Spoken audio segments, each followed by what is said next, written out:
All right, a special edition news flash update from the Bitcoin bottom line. I'm CJ Wilson with Josh Olszewicz, and it's wintertime. Josh has his beanie on for those of you just listening. Josh, big update in the FTX case. What do we got? What's happening? Yeah, so the wheels of justice are slowly turning here, and the long arm of the law, if I can say that properly, Mhm. has reached out and grabbed SBF, or as he's known, Sam Bankman-Fried. Somebody made a good point that like we should say his full name because he's an adult, but at the same time, I'm just like, I know who he is, you know. It's his name's kind of a mouthful, so I don't know. The thing is, okay, so this is what's interesting. The Bahamian police picked him up. Is that how you say it? Yeah, the Okay. Bahamian Department of Justice, their securities laws and stuff like that. They've determined that he's done some illegal stuff, so Uh-huh. they've got him, right. The United States Department of Justice is sending a petition to extradite him, and the Bahamas is going to be like, sure, but the question is, if you do a crime in crypto land, like anything's possible across the water, right? So you could potentially be defrauding people from the Bahamas, and if the victims are in America, then the American justice system can go after you, and the Bahamian justice system can go after you too. The funny thing is that like this is the first person that's been arrested because of something blowing up, right? We haven't seen any of these other people arrested necessarily, right? Do Kwon, Three Arrows Capital guys, and Mashinsky, they've just sort of like pled bankruptcy and sort of like coughed out the fines or whatever's had to happen. But Sam is now in a cell, and I think a lot of people were like, "Hey, when's he going to get arrested?"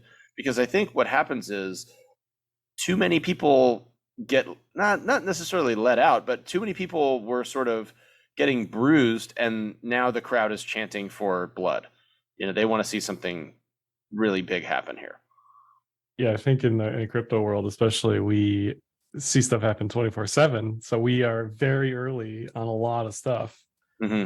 including everything that happened with FTX and how quickly everything imploded, right? And you sort of have to think about all the law enforcement officials who had to like unravel all of that, who weren't like as involved as most of us were with any of that stuff, at least in the news. And we had to wait sort of for um, I'm not going to call him the auditor, but the post bankruptcy CEO, John J. Ray, Hmm. to like sort through stuff, right? To get a clear picture of what's going on. But in front of Congress too.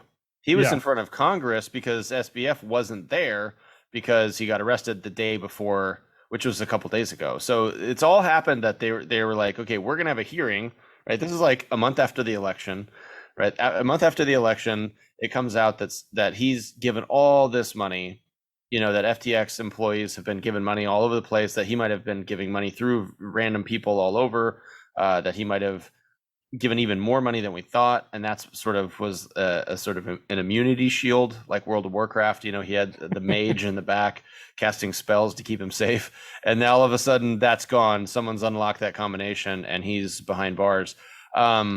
The funny thing though is, like I said, it was like right before. It's like perfect timing. It's like him and Maxine Waters are going back and forth on Twitter, like, "Hey, I'd love you to talk about this," and he's like, "Well, I'm not sure if I'm comfortable talking about it," and they're like, "You were the guy running the company. It's pretty much your face on the cover of Fortune magazine." Or There's Forbes just so many magazine. points that it's just a very bizarro type situation where he's like claiming he didn't know anything was going on, didn't know the leverage.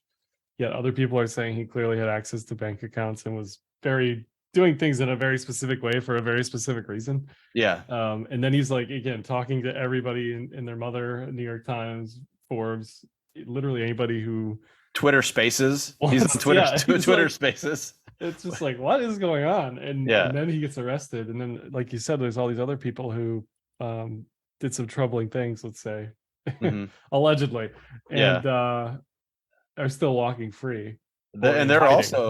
also on Twitter Right, Spaces. and they're on that same Twitter Spaces with him. Like it's very weird, very it's weird. it's like the simulation is really starting to break down now. You know what I mean? They've run out of different like levels to the game, I guess.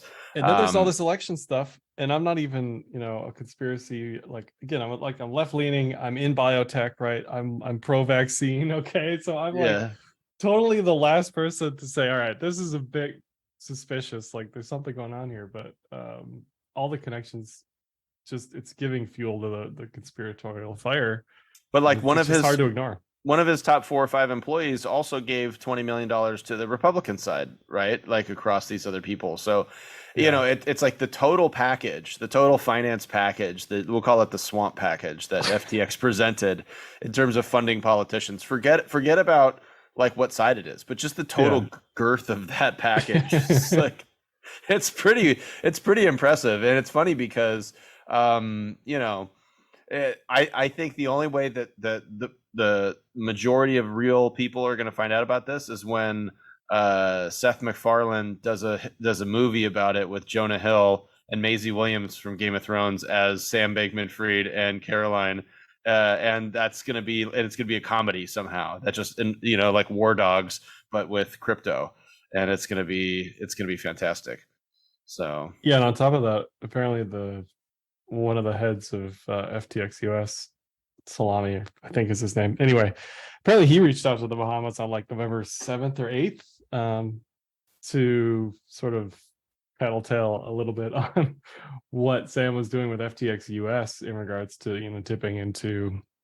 I don't know what he looks like, but we'll have Miles Teller play him. Sure, that's fair. We'll have Miles Teller play Salami and dipping into user funds, but yeah. Anyway. Yeah, exactly. So, anyways, I think the next phase is, the blowback is very heavy. We're seeing now it's like there's been so many people stealing candy out of the candy jar that one of the great topics that they had in that hearing that they were supposed to have with him was, hey, listen, if an exchange is printing their own token, is that okay to put on their balance sheet? Does that even make sense? Does the valuation of a company, or at least the assets of the company, actually include the stock that they hold in the company? Or is it only is it stock though, CJ? Well, no. I'm saying like if American Airlines, it's just a publicly traded company. Yeah. They're like, hey, we have this many shares of our own company. Well, it's like if you sell too many shares, it's not your company anymore, right? So that's kind of the thing there. But I'm saying like, okay, they have airplanes, they have engines, they have landing gears, they have intellectual property. Those are actual assets. But on the FTX balance sheet, it was like FTT token and like no Bitcoin, like not even really any Ethereum. And it's just like USDC and Tether and and some a lot of Serum. Yeah, Serum token. So I think it just shows that people that are maybe, well, I wouldn't say greedy, but why? Like why did he think this was okay to do? That's the question I keep asking. Like, he's allegedly not a stupid individual, right? He went to MIT.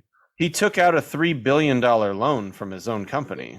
Right. But that's we're talking billions. So where did that go? Is it like, hey, Caroline, sorry you lost all of our money on, betting against this or betting for that or longing, Shiba coin on some other exchange? Yes, allegedly. Like that's the thing. So, it's funny because it just shows you that the people that are really responsible in the entire investing space are people that methodically move, step by step. They're not taking risks. They're not bailing out other companies. They're not trying to get too big too fast.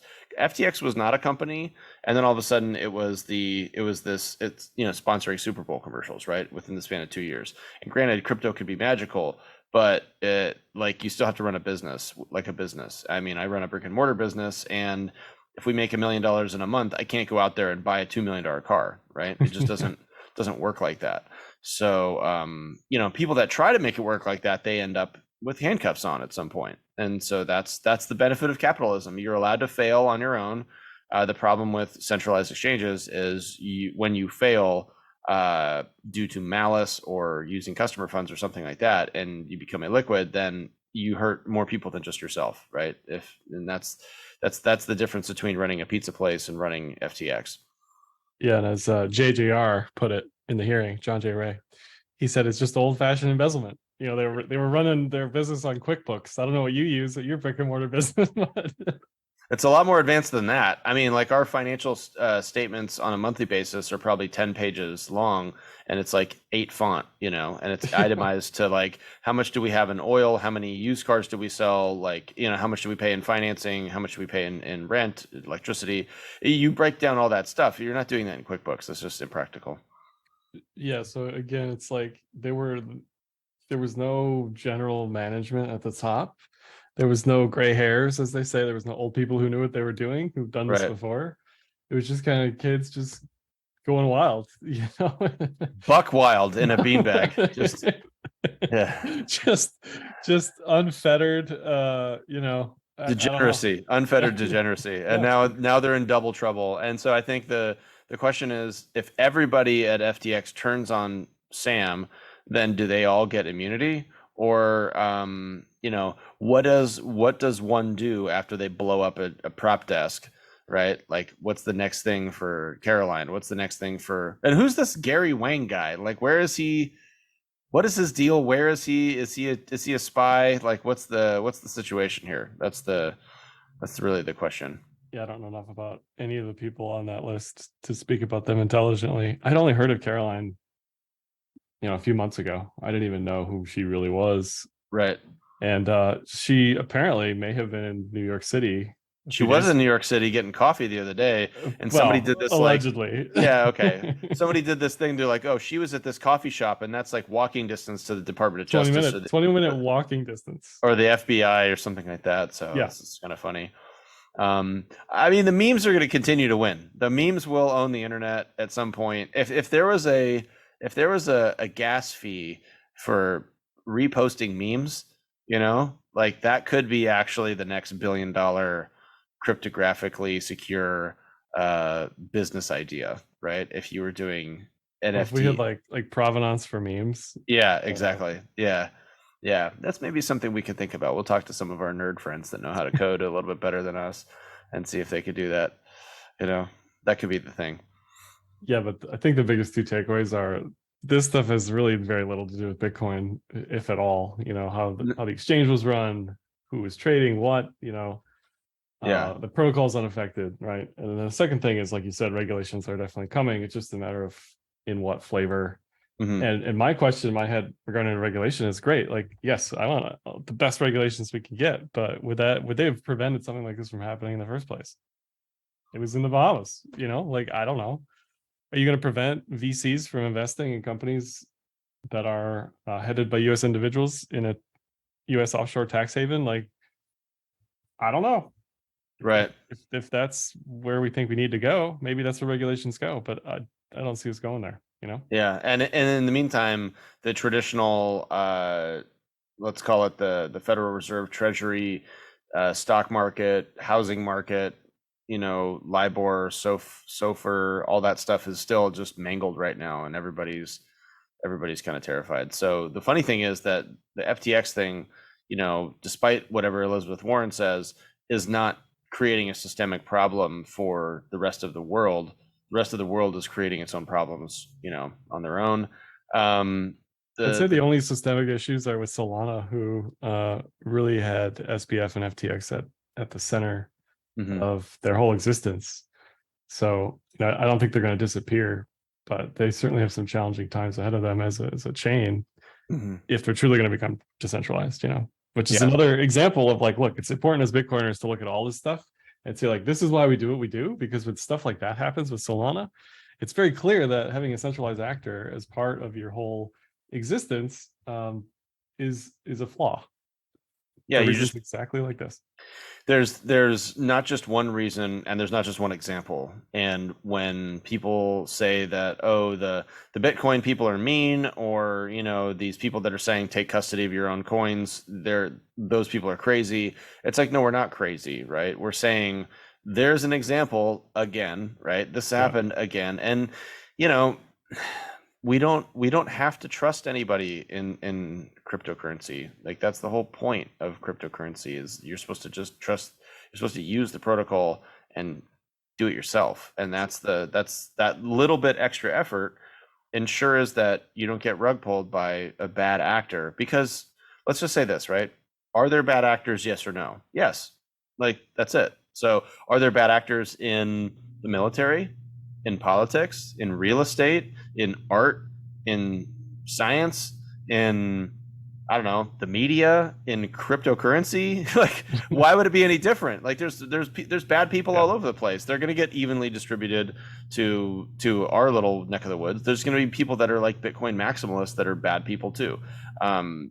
That's why the money for enemies thing sort of makes sense, because then, you know, you don't really care who that other person is. You just want your Bitcoin. And that's a much safer way to operate your, I guess, your financial life, by not trusting the people on the other side, just trusting what you can hold. If you trust what you can hold, you know what you have, you hold more of your own stuff, you take more control of it. And the reality is then you don't lose as much of it through these other things, because people can lose like 30 or 40% of their money in a bad, you know, custodial situation, or 100%. And it's not worth it to get 2% yield sometimes.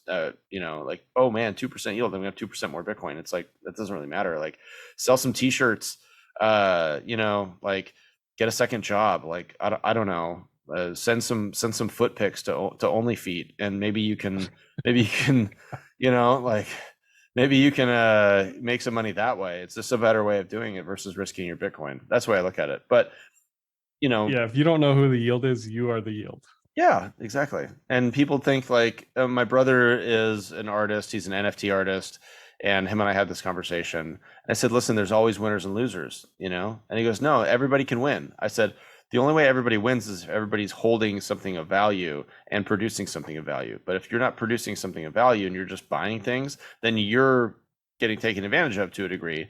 I said, collecting things, like, as I have all these, like, you know, things behind me that I've collected over the years.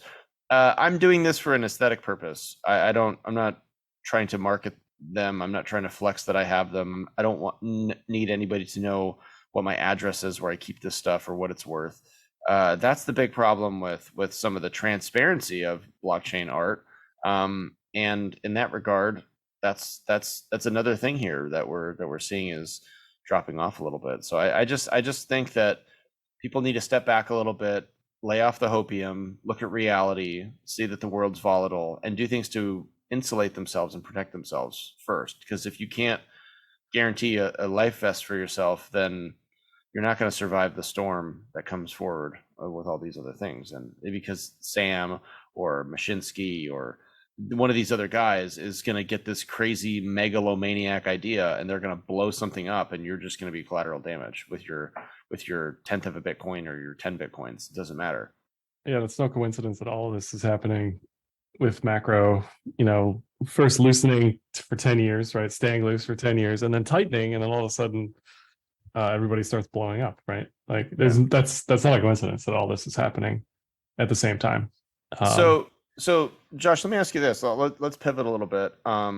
Like, we're for sure in a bear market, but a bear market can range trade and go sideways. What does a bear market mean to you, first of all? What does that mean? So a bear market means that the majority of people that have entered in a short period of time are underwater, right? Okay. So for me, majority of people that bought Bitcoin bought it over $30,000, right? And the people that bought it in the last 12 months, they bought over $30,000 Bitcoin. Now we're under $20,000 Bitcoin, regardless of if you bought at 50 or 60 or whatever. When there's a retraction in Bitcoin investment, when there's a retraction in profitability from mining, which we can talk to our friend Marshall Long about at some point, I think there's like a higher percentage of pain than elation. To me, that's kind of what a bear market is. Okay. And I think it's just part of a cycle. I think it's just all part of the adoption cycle. And I think there's a lot of people that are entering because they're dissatisfied with the Federal Reserve of their country, the central bank of their country. Because Bitcoin's not just America. It's not just, it's not just wealthy people. It's people doing it out of need because, Lebanese money, Turkish money, Nigerian money, all trash. And if they have a chance to protect themselves with Bitcoin, well, guess what? Instead of going down 2,000% or something like that, they're down 60%. Or maybe even less, because their buying power might be kind of flatlining while their native money just gets eradicated. So I'm bullish on Bitcoiners and Bitcoiner growth, because the whole point of Bitcoin is like this steady development, forward. Get rich And slowly. Yeah. yeah, slowly, and slow is fine. Slow is fine. Yeah. We're in a race, to wake everybody up before the machines take over, or whatever you want to call it. And Bitcoin is a signaling tool for that, on a very big philosophical level. I think people, once they get into Bitcoin, they look at everything else with skepticism. Right, left, doesn't matter. Right, doesn't matter where you're at on the political spectrum or whatever. Yeah. You just, at some point, you wake up and you realize, wow, I really let a lot of other people, and these entire networks make decisions for me. I've let all these people decide my life. I want to take control of my life. And if I have a family or I have loved ones, I want to help guide them on a better path than they're going to go if people just push them into one direction or whatever. Because if you're being shoved into one direction, then that's not freedom. It doesn't matter which move. It doesn't matter if that's Equilibrium, The Matrix, 1984, or the Divergent series, or Hunger Games, or whatever, like popular culture thing that people have seen. Those always end with like a lot of people dying, a lot of people clumped up in an area, starting a revolution. And like, there's a lot of blood and pain that we can avoid if we just say, okay, how about we just keep the government out of our money? We'll do the money. The government can make rules on speed limits and, whatever, and then we'll do the money. And I think that fourth branch, if you will, of the government would be much more successful if it was decentralized and run by, Bitcoin than it would be if it was run by Janet Yellen and Jerome Powell. I agree. Sorry, I interrupted you. No, that was it. You had a question about something regarding price, I'm guessing, but go ahead. Yeah. So what I was going to ask was, back to the bear market thing. We're in like what, bear market 4.0 at this point. Like, Bitcoin's been through multiple cycles, multiple bear markets, multiple positive cycles as well. What gets you as a Bitcoiner through the bear market? I think it excites me that price doesn't excite me anymore. Like, I can look at other stuff now. I can focus on like what is happening on Lightning, what is happening with Taproot, if anything, which has been pretty quiet. What kind of hardware wallets, like, nerdy stuff, like seeing Blockstream release a hardware wallet, that's awesome. Seeing that latest Ledger wallet. Personally, I'm not like a massive fan of Ledger as a wallet, but it's a pretty cool little pice of technology. Yeah, that thing, it looks hip and fresh and sleek and like something you'd see in a rap video. I don't know. Yeah. People are going to want to own that, right? I think that's the point. It didn't like the iPod creator or somebody related to Apple was involved in the process for creating that piece of hardware. But anyway, it's stuff like that. It's just hearing stories of actual like use case and adoption again versus like today's price. But back to the Fed real quick. I was listening to Jerome yesterday, and I was just thinking, man, I can't wait till I don't have to listen to Jerome anymore. Like, it's just so bizarre to me that we gather around every couple months, right, or every month, and wait to hear what the unelected officials have to say about our money. It's just like, there's a better way. There's got to be a better way. We know there's a better way. Well, the problem there too is when you have people getting up there and telling you that what your eyes are seeing and what your wallet is doing aren't real, and that some other reality is what you should be either experiencing, or that it's like, it's all fine, everything's fine. And I think people drive by gas stations and they see the price of gas locally in their metro market. They see what it is. So there's a sort of consciousness of what the gas price is. Just like there's a sort of consciousness as to like if your favorite sports team's in first place or last place. You just sort of know what's going on there. And that's every day as an indicator. I think you look at little things that sort of creep up but never go back down, and by that I mean like maybe fast food costs or things like that, and you look at that. Tell me you eat fast food.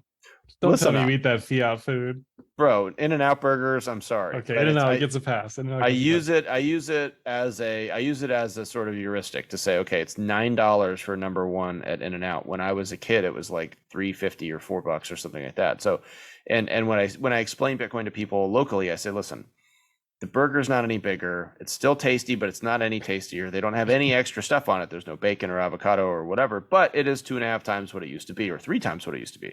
So if that's the case, why is that? And I just kind of sit back and think, and they're like, oh, I guess that's what inflation is. And I'm like, that's what inflation is. Okay. That's it. Because people will say like, oh, well, yeah, gas is $4, but it used to be $3 and then it was $5 and went back down to $2. So like that can be manipulated in the price of oil, da da da da. It's like, okay.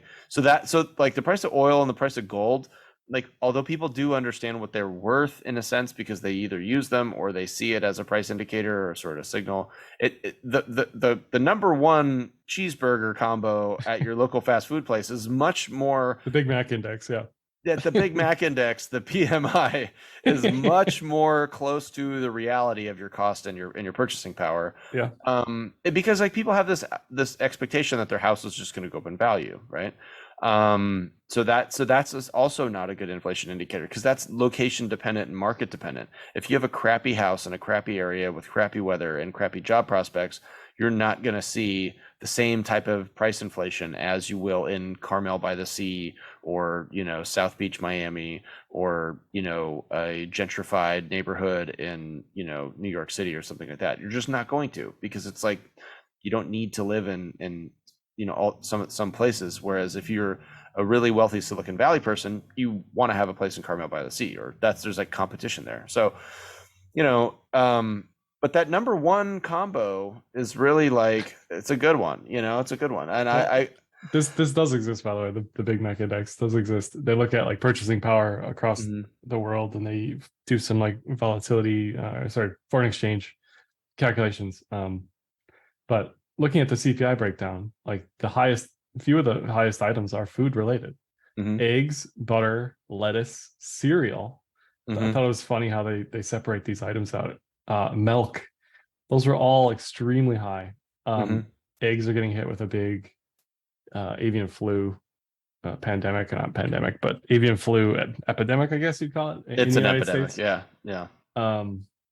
So yeah, a lot of the food stuffs are extremely high. Poultry as well, obviously. But I was surprised that beef in veal minus 5% year over year, which I didn't really think that was down that much.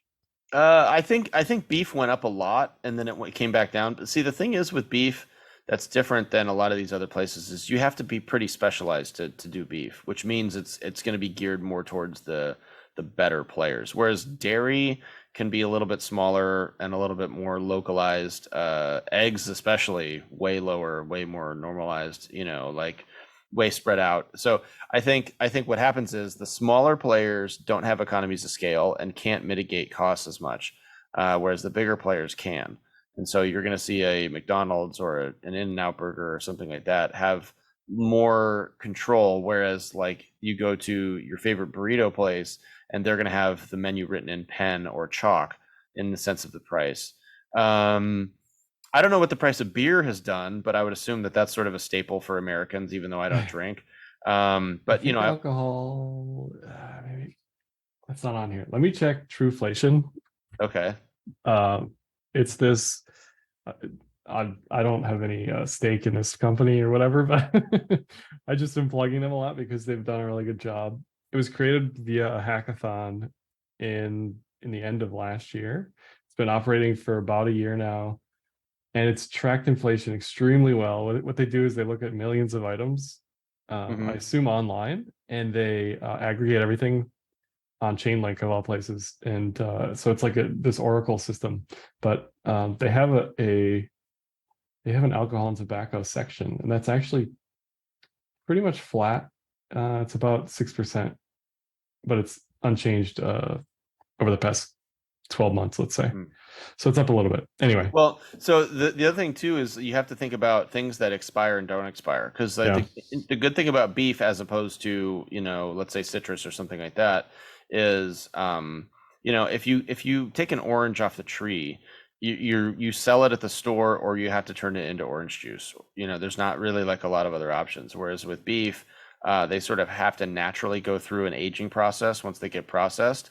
And there's a lot of people like myself or, these Texas Beef Initiative guys and stuff like that, that they'll actually buy beef and then they'll put it in their freezer and they'll just stock up. And so I think there's a sort of preservation aspect of having a stock of beef. And then from there, you can turn that beef into soup. You can turn it into frozen Soup. hamburgers. That's your you know. first. I'm just throwing it out there. There's just lots of other stuff you can do with it. Like But steak. We'll go steak. My yeah, answer well, would have been steak. yeah, steaks. So yeah, you're gonna do a 40-day aged, ribeye or something Yeah. like that, right? Yeah. But but beef is used. The animal, the actual cow, is broken down into like a ton of steps. Right. And the bones are done. One thing with the bones, one thing with the skin, all this other stuff. So the life cycle of a cow is pretty interesting. And this is like a really weird argument that I saw someone make recently. And we're going down a total rabbit hole here, but whatever. It's our podcast, so we can say what we want. Someone said, think about it, man. Like think of all the lives. And I was like, huh, interesting. Because yeah, if you have to eat 100 pounds of fish, like how many fish is that, right? How many chicken are you eating if you eat 100 pounds of chicken? But if you eat 100 pounds of beef, that could all come from one cow. And because one cow produces hundreds of pounds of beef. And so the way that they were saying it was, it's actually more, humane to eat beef because it's less animals net that are damaged or killed or whatever you want to call it in the farming process, as opposed to a chicken farm or whatever else. If you're like one of those hippies that's saying like, every sentient being, it's like, well, yeah, one cow feeds 10 people, for a year or whatever it is. And that's like a crazy math argument, but it's sort of like it is something I've never heard before. I guess if souls is your benchmark, yes, yeah, then sure.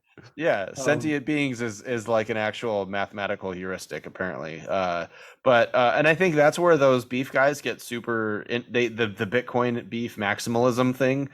It sort of, you can see how it bridges there. One Bitcoin's one Bitcoin. 1 pound of beef is 1 pound of beef.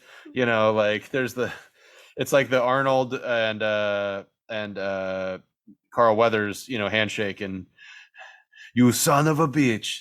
You know what I mean? Like you can totally see it, how it works. One last thing about food before we wrap it up. I saw this menu from 1907 from a place in New York City. And it's all integers, it's all whole numbers. I'll send it to you when we're done here. But I was like, is this dollars? So I was like, no, this has to be cents, right? Like the prices on here are, speaking of inflation, like a dry toast 10. I assume that's cents, right? Yeah. Oranges 15, grapes 20. So they have a bunch of fruit, they have a bunch of meat options. Chicken hash 60. So it's just crazy to see where prices have come like over the past 100 plus years. French fried, by the way, potatoes French fried 20. Hashed brown 20. Anyway, just super interesting. So all right, people getting arrested, bear market vibes, user growth still going up. Well, that's another thing I forgot to mention. Speaking of user growth, the number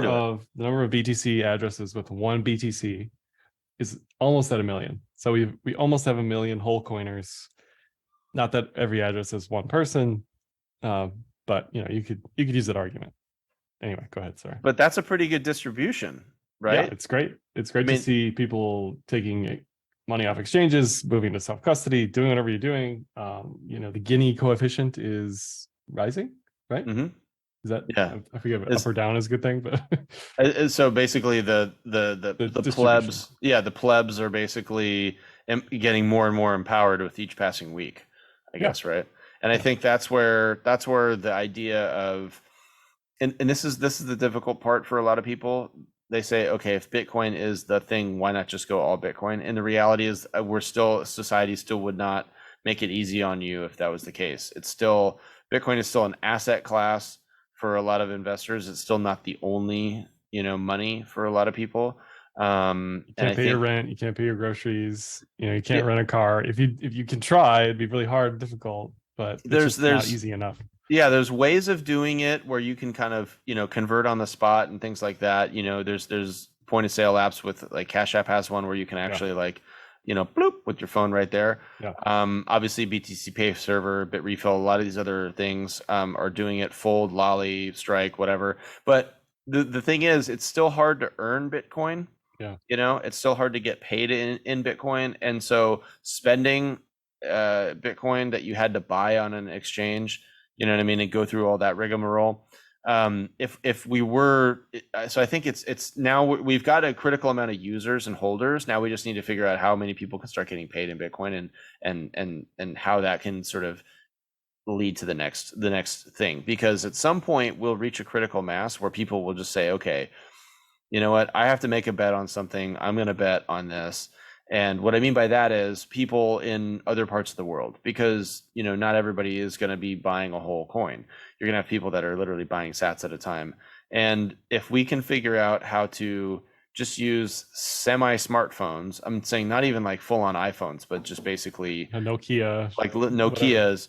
If we can run secure apps, secure wallets on a Nokia phone, then, you know, it's really, then you have Africa. You have. I saw this Southeast video Asia. of this guy in Africa. Speaking of Nokia, it was Yep. the screen was broken. You know. Yes, I saw that. It was like, you know, one of those old school 1990s phones, and it was able to send and receive Bitcoin. Yeah, it was like 15,000 sats or something like that, right? Or, yeah. So I think, yeah, that's we're so close to that, right? And I think it's up to the people that are out there having the conversations in public, educating people. It's not going to come from the politicians. It's not going to come from celebrities with flamethrowers and Super Bowl commercials. It's going to come from real world people having a conversation around the campfire, you know, at a bar, you know, at a soccer game, whatever, at church. They're just having regular human being conversations about what they think and what they like and what they don't like.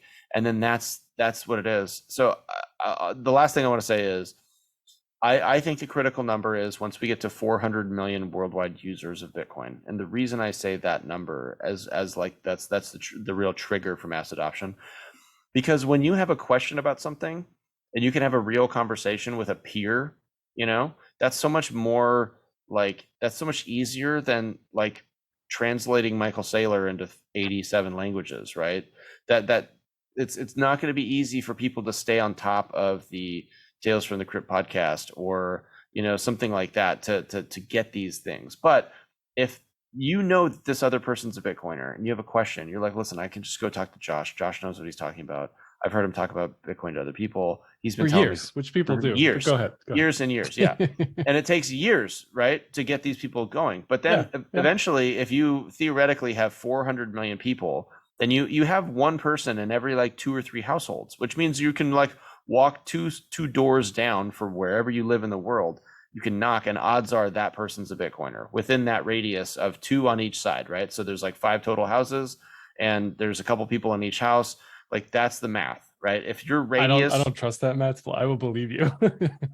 Well, I'm just saying, like if you broke it down to say that there's 8 billion people in the world, right? Yeah. That means that there's really like 5% of the people are Bitcoiners. But if you look at the population density in certain metro areas and you think of like New York or something like that, like there's a Bitcoiner in every building on average, right? Just by that metric. If there's 400 million people distributed across the world, then it's like, what's your distance and how many people, if you need to have a radius of 20 people to have one Bitcoiner. And then what happens is that one Bitcoiner has access to 19 other non-Bitcoiners. And if they're somewhat convincing, then there's overlap, right, at work and stuff like that. People work for 100, 200, 500 employee companies. So there's 10 Bitcoiners at that company or whatever. And then they become the cool kids and they become influential in the thought process. And they're standing out and saying, hey, this is messed up. We shouldn't be doing this. Look what this guy's saying on TV. We don't want that. You know, like this is just Orwell's worst nightmare for us.